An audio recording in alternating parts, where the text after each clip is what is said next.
एक समय की बात है। एक व्यक्ति था जिसका नाम आनंद था।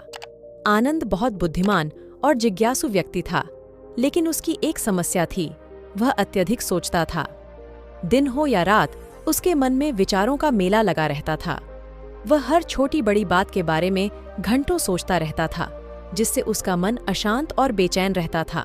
उसकी यह आदत उसे मानसिक और शारीरिक रूप से थका देती थी। आनंद ने कई जगहों पर जाकर समाधान खोजने की कोशिश की, लेकिन कहीं भी उसे शांति नहीं मिली।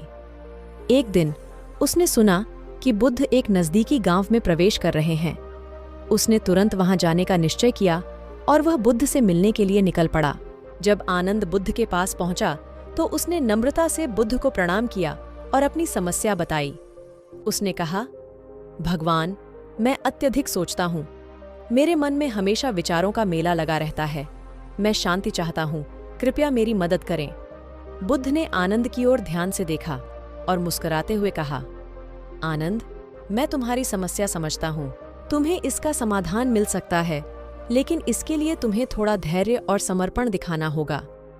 बुद्ध ने आनंद को एक साधारण सा उपाय बताया। उन्होंने कहा, तुम एक खाली बर्तन लो और उसे पानी से भर दो। फिर उसे अपने सामने रखो और ध्यान करो। जब भी तुम्हारे मन में कोई विचार आए, उस बर्तन में एक पत्थर डाल दो। इस प्रक्रिया को कुछ दिनों तक जारी रखो। आनंद ने बुद्ध के निर्देशों का पालन करने का निश्चय किया और घर लौट आया। उसने एक खाली बर्तन लिया और उसे पानी से भर दिया। फिर उसने ध्यान की मुद्रा में बैठकर मन की एकाग्रता शुरू की। पहले दिन आनंद ने पाया कि उसके मन में बहुत सारे विचार आ रहे थे। वह हर विचार के लिए एक पत्थर बर्तन में डालता गया और जल्दी ही बर्तन पत्थरों से भर गया। उसने महसूस किया कि उसके मन में कितनी अशांति और बेचैनी है। यह अनुभव उसके लिए आंखें खोल देने वाला था। आनंद ने अपनी प्रक्रिया जारी रखी। हर दिन वह ध्यान करता और बर्तन में पत्थर डालता। धीरे धीरे उसने अपने विचारों को पहचानना और स्वीकारना सीखा। वह उन्हें दबाने या नजरअंदाज करने की बजाय उन्हें स्वाभाविक रूप से आने और जाने देता। यह प्रक्रिया उसके लिए ध्यान की एक नई विधि बन गई। समय के साथ आनंद ने देखा कि उसके मन में विचारों की आवृत्ति कम होने लगी है। बर्तन में पत्थर डालने की आवृत्ति भी घटने लगी। उसने महसूस किया कि वह अब पहले की तुलना में उसका दिमाग अधिक शांत और संयमित है।